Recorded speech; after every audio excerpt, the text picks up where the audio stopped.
Recognized. Thank you, Mr. Chairman. Let's go through the history of the Epstein files. During the Biden administration, this was cause celeb number one for the extreme MAGA right, that there was some massive conspiracy to hide Democratic political involvement in Jeffrey Epstein's sex trafficking ring. It was promoted and perpetuated by Kash Patel and Dan Bongino over and over and over again. It is probably the number one conspiracy theory on the online MAGA right. And it was pushed and pushed and pushed that they had to release the files, they should release the files. And Donald Trump was asked on the campaign trail, should the Jeffrey Epstein files be released? And he said yes. Donald Trump comes into office, and Pam Bondi releases a small portion of the Epstein files that had primarily already been public. There's an uproar on the right and by many, many members of Congress about why the Epstein files were not being released. Pam Bondi says, she writes a memo or an email saying that she wants an explanation for why there aren't more files that are released within 24 hours, and that within 2 weeks she intends to release them. That Democrats were hiding something sinister, that there was a massive cover-up to protect powerful political figures tied to Epstein's dark empire. They painted the picture of a conspiracy so deep that it became one of the biggest rallying cries online, repeated endlessly by names like Kash Patel and Dan Bongino.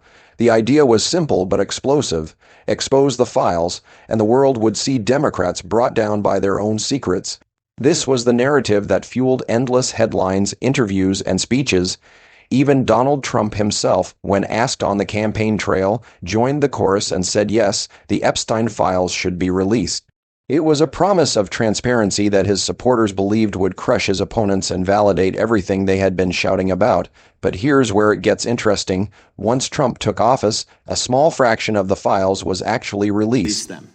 Then the FBI spends tens of thousands of hours going through the files to redact them. Redact, obviously, what you would need to redact, which is the identification information and any other information about the victims. That lasts a couple months. All of a sudden, it goes quiet. It goes quiet. Suddenly, Congresswoman Luna and others who have been pushing so aggressively for the Epstein files to be released decide we're going to stay quiet. And all of a sudden, they're not released. Well, what do we learn next? Oh, we learn, actually, this whole right-wing conspiracy theory is BS. It is bogus, and Donald Trump is in the Epstein files. So now, all of a sudden, the Republicans who were so aggressively intent on releasing the Epstein files because they were going to be a huge, explosive story about Democrats involved with Jeffrey Epstein are quiet. So the irony of these Republicans accusing the Democrats now of only being interested in this is for political purposes is so thick that it is almost sucking us into the quicksand. But let's go a step further. Let's go a step further. Because now the cover-up is getting so deep and so intense that this committee, which has oversight over the Department of Justice and would ordinarily be the one that is doing this investigation, is running away from it. Why? Because Chairman Comer is the useful idiot who will do the cover-up for Donald Trump. And what does that mean? Oh, well, now there is an oversight investigation, but you know what they're not asking for? A title that was dripping with sarcasm because his record was anything but impressive. Instead of unveiling damning evidence, Comer's investigations had become a circus of half-baked claims, unreliable sources, and outcomes that went nowhere. Moskowitz reminded everyone of Kummer's reliance on shady characters, like Chinese informants who were later prosecuted, and Russian disinformation peddlers dragged in from prison cells. This wasn't the work of a sharp investigator. This was the work of someone desperate to make headlines without ever producing results. The centerpiece of that failure was Kummer's attempt to impeach President Biden. The vote never happened because there was nothing real to stand on. Moskowitz used that collapse as proof that Kummer's grand claims were smoke and mirrors, designed for political theater, not truth. He painted Kummer not as a watchdog of government, but as a lapdog for Donald Trump, willing to chase any conspiracy if it made his boss happy, even if it embarrassed Congress in the process. And there's one more point that I will say quickly. This conspiracy theory that you pushed for years is bogus. And when it comes out to the American people that it is bogus, then they will know that all of your other conspiracy theories are also bogus. And your credibility is nil. And I yield back. Claim 5 minutes. I would just point to the subpoena that Chairman Comer sent on August 5th of this year.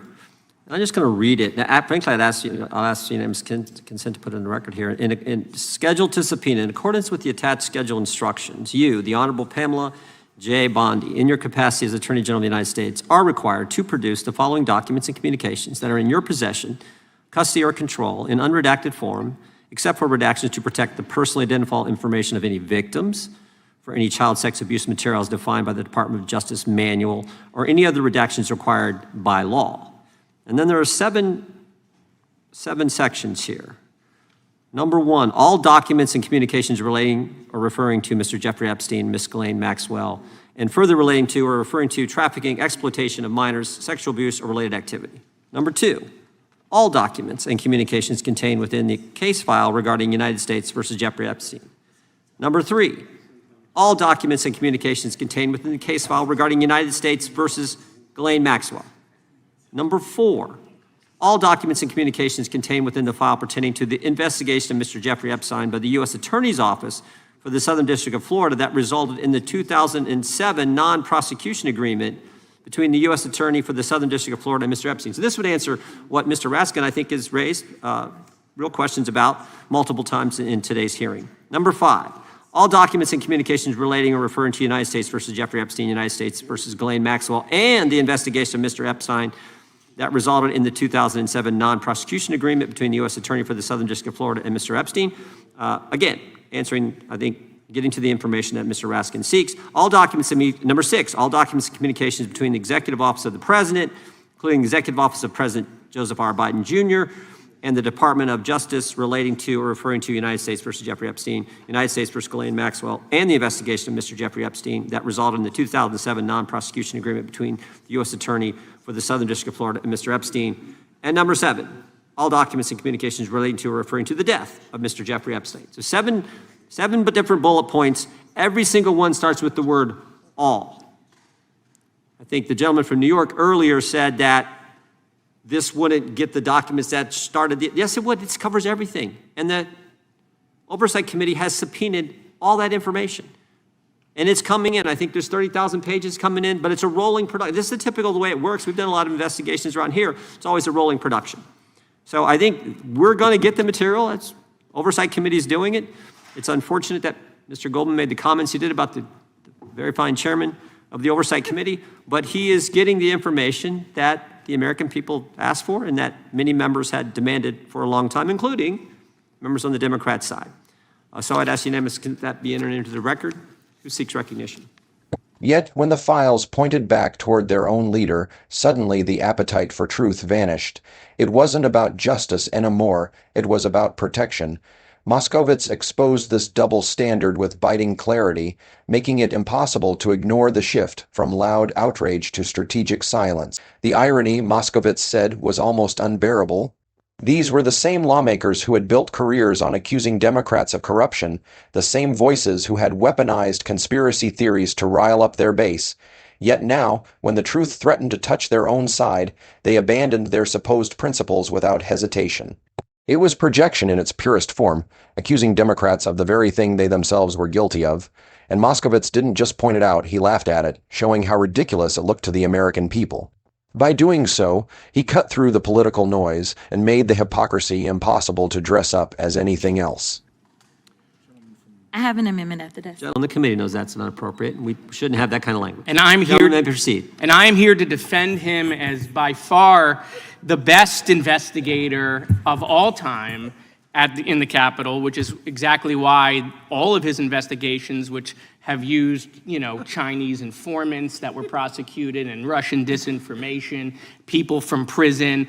I mean, the main thing he was tasked with last year, right, which was the Biden impeachment, that we had a vote. Oh, no, we never had a vote on that because, of course, he didn't find any evidence. So this morning, our close personal friend, Mr. Comer, said that he was not going to look into the letter or the doodle, the president's doodle. He's a decent doodler, by the way. So he wasn't going to look into whether the signature was a forgery, and I'm concerned about that. Because this is the president of the United States. If there are forgeries or forgers out there, I think we should investigate it. And in fact, this document is 22 years old. So you're telling me someone 22 years ago went back to the future and forged his signature when he was a Democrat. And somehow this person was Nostradamus, knew he would become a Republican, become president 22 years later. So listen, I submit to you that we can solve this problem for the American people. You don't have to take my word for it. You don't have to take our dear personal friend, Mr. Comer's word for it. Let's bring in a signature expert. You guys pick the witnesses. Bring in your signature experts, swear them under oath, and let's have the signature examined. Is it his or it is not his? We don't have to play games or the president says it's not his, we say it's him. No, let's bring in a signature expert, a referee, because we can't agree on anything, even when it's right in our face, of whether that is indeed the president's signature, or if it's a forgery, we should immediately open up an investigation into this forgery. I think that's... Will the gentleman yield for question? I will have absolutely yield to my esteemed ranking member, Mr. Raskin. Well, thank you, Mr. Moskowitz, for this point. I know that the President of the United States brought a $10 billion lawsuit against the Wall Street Journal for reporting about the existence of this. He denied that it existed in any way. What is the state of that litigation? I think, wouldn't we want that resolved before we move to a handwriting expert? Oh, sure. I mean, I assume there will be, obviously, depositions that get taken. I assume there'll be production of documents. I assume as that case goes forward, they too will bring in their own expert to say it is not him. I just think, because we're in the middle of this investigation in oversight, even though, of course, this committee has jurisdiction over the DOJ and the FBI, but we all know that our chairman obviously only wants to handle, the real stuff. We give everything else to Comer. And so, I just think that rather than this drag out for weeks or months, is it his? Is it not his? Does he like to draw? Doesn't he like to draw? Right? Like, let's just get an expert in here to tell us if, and I'll tell you right now, if you bring in an expert, you pick the expert, you swear him up. If that expert tells us it's not his signature, I will accept the results. I will absolutely accept the results that it's not his signature and it is absolutely a forgery. But I'm willing to bet that we won't do that. I'm willing to bet we won't do that. But prove me wrong. I yield back. Mr. Chairman.